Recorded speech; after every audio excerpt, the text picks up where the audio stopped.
दोस्त बच्चों, नमस्कार। कैसे हैं आप लोग? बच्चों, फिर से शुरू होती है आपके किंग ऑफ केमिस्ट्री सर की class.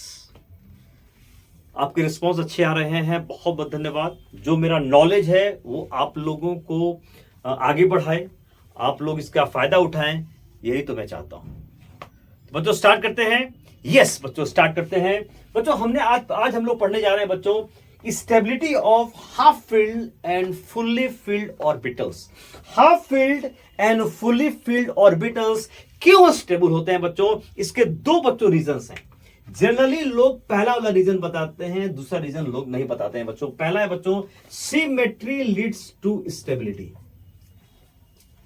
Symmetry leads to stability. और दूसरा है एक्सचेंज एनर्जी। Exchange energy.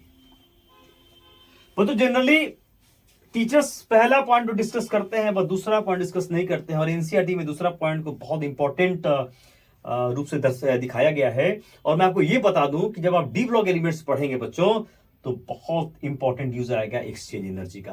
तो मेरे प्यारे दोस्त बच्चों, तैयार हो जाइए पढ़ने के लिए। सब कुछ हटा के, सारा डिस्ट्रैक्शन हटा के, सिर्फ मुझ पर ध्यान दीजिए। इस पर अगर आप खुद से पढ़ेंगे बहुत टाइम लगेगा समझने में, मैं आपको यूं समझा दूंगा। विश्वास रखिए किंग ऑफ केमिस्ट्री पर, ठीक है बच्चों? पॉज करिए, पॉज करके इसको आप नोट कर लें।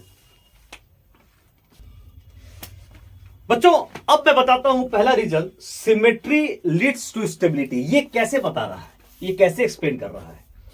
बच्चों मैं लिखने के बजाय पहले आपको दिखाना चाहूंगा बच्चों कि कैसे ये कर रहा है। बच्चों अगर हम क्रोमियम का एग्जांपल लें, Z बराबर होता है 24 एटॉमिक नंबर क्रोमियम का। अगर हम अबाव प्रिंसिपल पर, बिल्कुल सही बच्चों सुना, अगर अबाव प्रिंसिपल पर अगर इसका कॉन्फ़िगरेशन लिखना चाहें बच्चों, तो क्या हो जाएगा? आर्गन। और ये बच्चों मैं पहले बता चुका हूं, आप जरूर देख लेंगे अबाव प्रिंसिपल पर मेरा वीडियो। बच्चों आर्गन 18, 2 20, और ये बच्चों आ जाएगा 3d4। बच्चों अबाव प्रिंसिपल पर ये हम लिख सकते हैं इलेक्ट्रॉनिक कॉन्फ़िगरेशन। अगर बच्चों इसको हम हंस रूल आधार पर दिखाना चाहें तो हम क्या लिखेंगे? आर्गन ये हो जाएगा 3d4 हो जाएगा। तो ये मेरे प्यारे बच्चों ये हो जाएगा 1, ये हो जाएगा 2, ये हो जाएगा 3, ये हो जाएगा 4, और ये प्यारे बच्चों हो जाएगा 4s2। अगर इलेक्ट्रॉन बच्चों यहां पे शिफ्ट कर जाए तो ये डिस्ट्रीब्यूशन बहुत सिमेट्रिकल डिस्ट्रीब्यूशन होगा इलेक्ट्रॉन का। कैसे मेरे प्यारे बच्चों? मैं यहां पर लिखने जा रहा हूं 1 ऑफ बच्चों, ये आपका है 3d, और ये आपका बच्चों है 4s। क्या होगा? क्या होगा बच्चों? 1 of 4s, 1 of 4s electrons, 1 of 4s electron shift कर जाता है। कहां? shifts to empty, shifts to empty, खाली है बच्चों। Yes, shift to empty, 1 of 3d orbitals. अब बच्चों कहानी क्या हो जाएगी? अब बच्चों कहानी हो जाएगी हमारी क्या? आर्गन। और ये बच्चों हो जाएगी कहानी यहां पर क्या? 1 2 3 4 5, ये शिफ्ट कर गया और यहां बच्चों आ गया। और ये अब ध्यान से बच्चों देखो, ये डिस्ट्रीब्यूशन ज्यादा, इससे ज्यादा सिमेट्रिकल है। तो चूंकि सिमेट्री यहां पर नजर आ रही है, चूंकि यहां पर सिमेट्री आ रही है, तो ये कॉन्फ़िगरेशन सही माना जाएगा। तो ये बच्चों कन्फ्यूजन गलत हो जाएगा, रॉन्ग हो जाएगा बच्चों, ये गलत हो जाएगा। बहुत बच्चों क्वेश्चन पूछता है ये बच्चों गलत हो जाएगा, रॉन्ग हो जाएगा, और ये बच्चों हो जाएगा सही। ये बच्चों हो जाएगा राइट इलेक्ट्रॉनिक कॉन्फ़िगरेशन, ये हो जाएगा राइट इलेक्ट्रॉनिक कॉन्फ़िगरेशन, ठीक है? ये हो जाएगा राइट बच्चों, राइट बच्चों ये होगा, ये सही होगा। और फिर अगर हम बात करें यहां पर क्या? आर्गन। और अगर बच्चों इस रूप में कन्वर्ट करें तो ये हो जाएगा हमारा 3d5, और ये बच्चों हो जाएगा क्या? 4s1। तो ये बच्चों क्रोमियम का सही इलेक्ट्रॉनिक कॉन्फ़िगरेशन होगा, ये वाला हो जाएगा। क्योंकि यहां पर सिमेट्री बच्चों ज्यादा है, क्योंकि सिमेट्री बच्चों ज्यादा है, तो ये जो इलेक्ट्रॉनिक कॉन्फ़िगरेशन होगा वो सही हो जाएगा इसकी तुलना में। तो अबाव प्रिंसिपल यहां फेल कर जाता है। और यहाँ पर एक नया फंडा आता है हाफ फील्ड। देखो जो आधा भरा हुआ है, टोटल 10 भरता, आधा भरा है, यहाँ 2 बनाता, 1 भरा हुआ है। हाफ फील्ड आधा भरा हुआ, हाफ फील्ड जो ये भरा है बच्चों, आधा जो भरा हुआ है 10 भरा जाना था लेकिन 5 है, ये बच्चों ज्यादा स्टेबल हो जाएगा। तो बच्चों इसको आप पॉज करें, ये आप लिख दें यहाँ पर, यहाँ पे हो जाएगा क्या, राइट इलेक्ट्रॉनिक कन्फिगरेशन। बच्चों पॉज करें, नोट करें। बच्चों एक और एग्जांपल मैं आपको देना चाहूंगा यहाँ पर, कॉपर का एग्जांपल बच्चों। Z बराबर होता है 29, ठीक है। यहां बच्चों अगर हम बात करें फिर से, अगर ये हो जाएगा आर्गन, ये हो जाएगा बच्चों 4s2 18 2 20, और ये हो जाएगा 3t9।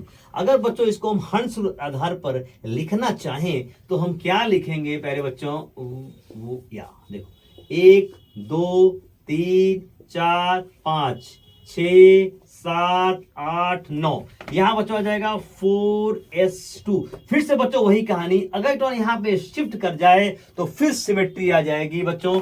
अगेन बच्चों क्या हो जाएगी, यहां पर क्या लिखेंगे कि one of 4s electrons, 4s electron, one of 4 electron shift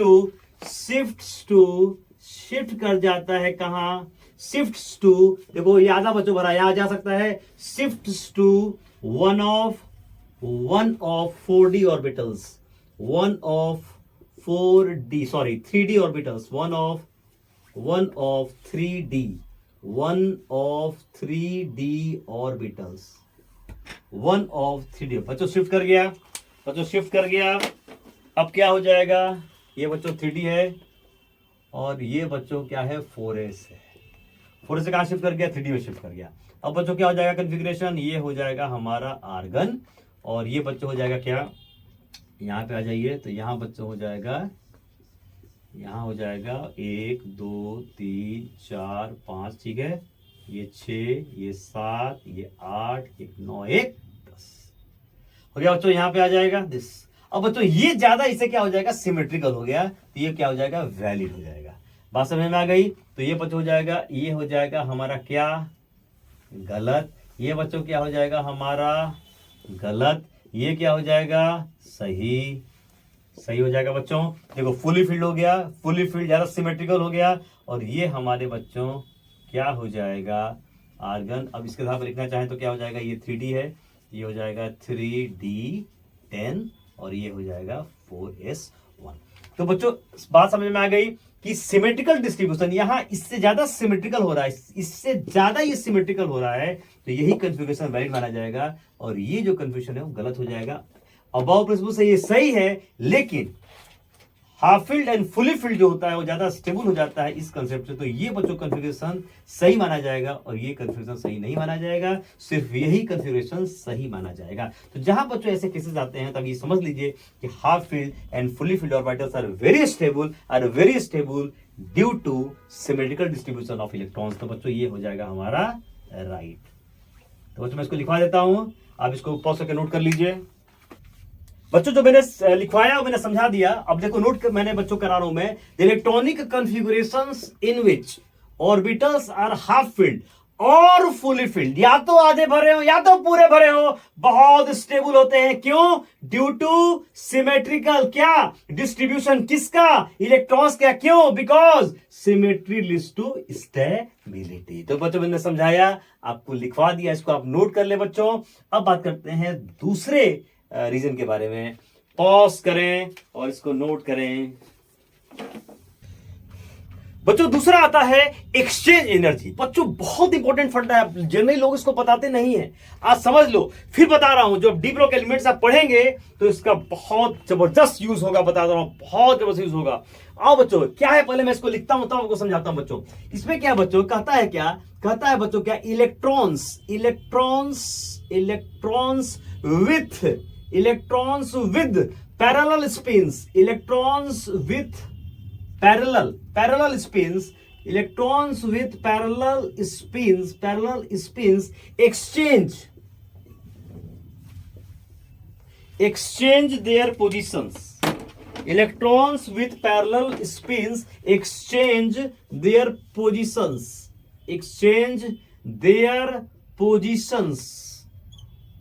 electrons with parallel spins, मतलब समय लिख लो बच्चों वाले, electrons with parallel spins exchange their positions and due to this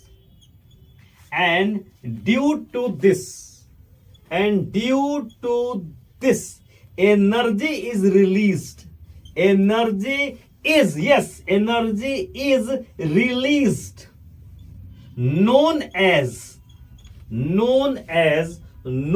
as exchange energy, बच्चों जब इलेक्ट्रॉन्स जो पैरेलल स्पिन्स के साथ जो इलेक्ट्रॉन्स हैं, जिनका इलेक्ट्रॉन्स विद पैरेलल स्पिन्स वाले जो इलेक्ट्रॉन्स हैं, वो अपने पोजीशन को एक्सचेंज करते हैं, अदल बदल करते हैं, जिसके चलते वो क्यों कर रहे हैं, स्टेबिलिटी के लिए कर रहे हैं, और जिसके चलते एनर्जी रिलीज होती है। बच्चों जब भी स्टेबिलिटी आएगी एनर्जी रिलीज होगी। जब भी आप घर जाकर अपने मदर फादर को हक करते हो तो आप बड़ा शांत फील करते हो, मतलब यू बिकम स्टेबल। तो जब भी स्टेबिलिटी आती है एनर्जी रिलीज होती ही होती है बच्चों, इसको कहते हैं एक्सचेंज एनर्जी। और स्टेबिलिटी इस पर जितना ये देखो, ये बच्चों एनर्जी निकल रही है, मतलब एक्सोथर्मिक प्रोसेस है, ये एनर्जी निकल रही है बच्चों। तो मैं लिख रहा हूं हायर द नेगेटिव वैल्यू।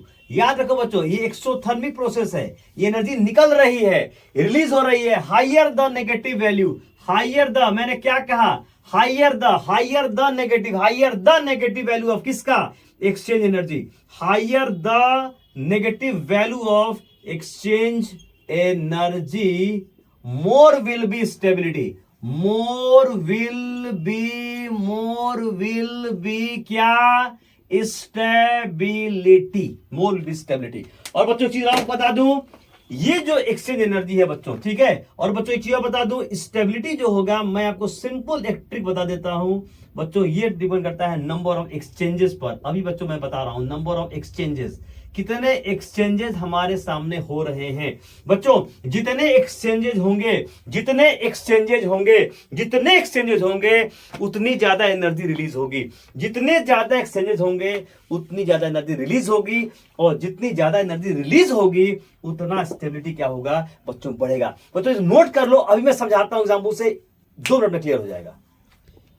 बच्चों अब बताओ कि एक्सचेंज एनर्जी के बेसिस पर ये जानेंगे कि D5 कॉन्फ़िगरेशन मोर वैलिड है D4 से। क्यों D5 में जाता है, क्यों नहीं D4 होता है बच्चों, क्यों? अब देखो एक्सचेंज में समझेंगे क्यों D5 is more stable than D4। Why बच्चों, इसी के आधार पर तुम सिमेट्री को भी समझ सकते हो। एक्चुअली मेरे अकॉर्डिंगली यही फंड आया होगा, और फिर जो टीचरों या जो भी जो बुक लिख रहे होंगे उन्होंने फिर सिमेट्री वाला कंसेप्ट लाया होगा। बच्चों यही फंड एक्चुअल था। देखो अब यहां देखो एक्सचेंज, यहां बच्चों एक्सचेंज, देखो ये इलेक्ट्रॉन यहां से एक्सचेंज करेगा, ठीक है, एनर्जी रिलीज करेगा। तो ये पहला इलेक्ट्रॉन है, इससे भी एक्सचेंज कर सकता है या इससे भी बच्चों एक्सचेंज कर सकता है। तो कितने एक्सचेंज हुए, 3 एक्सचेंजेस हुए, तो ये हो जाएंगे 3 एक्सचेंजेस बाय इलेक्ट्रॉन फर्स्ट। पहला इलेक्ट्रॉन बच्चों, पहला इलेक्ट्रॉन जो हुआ वो 3 एक्सचेंज किया। देन बच्चों अब देखो यहां पे फिर आओ, 1 2 3 4। अब दूसरा इलेक्ट्रॉन देखो यहां पे आओ, ये और ये। अब बच्चों 2 एक्सचेंजेस होंगे, कितने हो जाएंगे, 2 एक्सचेंजेस बाय इलेक्ट्रॉन 2, ये बच्चों 2 हो गए। और तीसरा ये वाला बच्चों का थर्ड इलेक्ट्रॉन यहां से एक्सचेंज करेगा, है ना। ये बच्चों एक और आ जाओ, के साहब 1 2 3 4 5, ओ सॉरी हो रही है ना, सॉरी बच्चों ये वाला हो जाएगा। ये 1 एक्सचेंज हुआ, तो 1 एक्सचेंज आया बाय इलेक्ट्रॉन 3,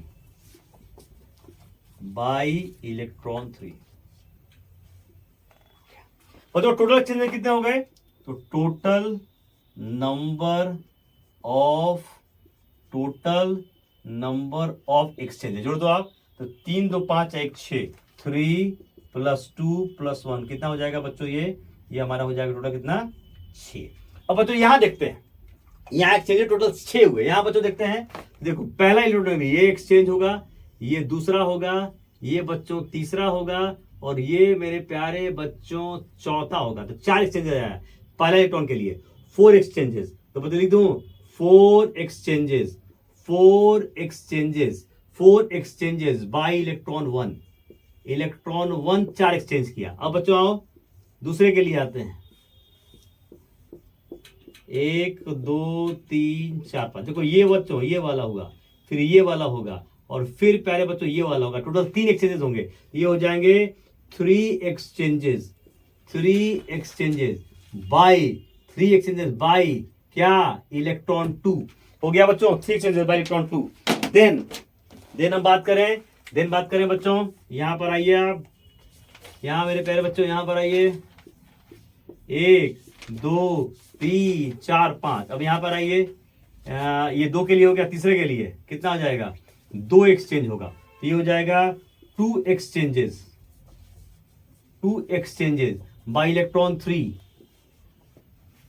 हो गया बच्चों। अब लास्ट ये वाला बचा, ये क्या होगा बच्चों, ये बच्चों हो जाएगा हमारा क्या, 1 2 3 4 5 हो गया बच्चों। ये 3 हो गया, 14। ये बस एक्सचेंज 1 एक्सचेंज बच्चों होगा, 1 exchange bye electron 4, bye electron क्या, इलेक्ट्रॉन 4। अब बच्चों आ गया बाय इलेक्ट्रॉन 4, बाय इलेक्ट्रॉन 4। बच्चों अब देखो यहां जोड़ लो आप, टोटल नंबर ऑफ एक्सचेंजेस कितने हो जाएंगे, तो टोटल नंबर ऑफ एक्सचेंजेस। क्यों, D4 से D5 चेंज करता है बच्चों। ये देखो 4 3 7 2 9 1 10। ये बच्चों हो जाएगा 4 + 3 + 2 + 1 बच्चों कितने हो जाएगा, 10। मैंने क्या बोला, जितना ज्यादा एक्सचेंजेस उतना ज्यादा एनर्जी रिलीज करेगा और उतना सिस्टम स्टेबल हो जाएगा। इसीलिए बच्चों D5 is more stable than D4। ये जो कॉन्फ़िगरेशन है ज्यादा स्टेबल होता है किससे, इस कॉन्फ़िगरेशन से। तो बच्चों बात समझ में आई, ये था कंसेप्ट एक्सचेंज एनर्जी का। बच्चों पॉज करो और नोट कर लो। आई होप आपको ये वीडियो बच्चों बहुत पसंद आया होगा, और आप इस पर कमेंट कर सकते हैं इसमें आपको क्या समझ नहीं आया, ठीक है। और बच्चों एकदम ध्यान से चीजों को समझना है, ये बड़ा इंपॉर्टेंट यूज होगा जब हम आगे जब हम पढ़ेंगे बच्चों डी ब्लॉक एलिमेंट जब पढ़ेंगे तो बहुत बच्चों यूज में आएगा। ओके बच्चों, thank you very very much.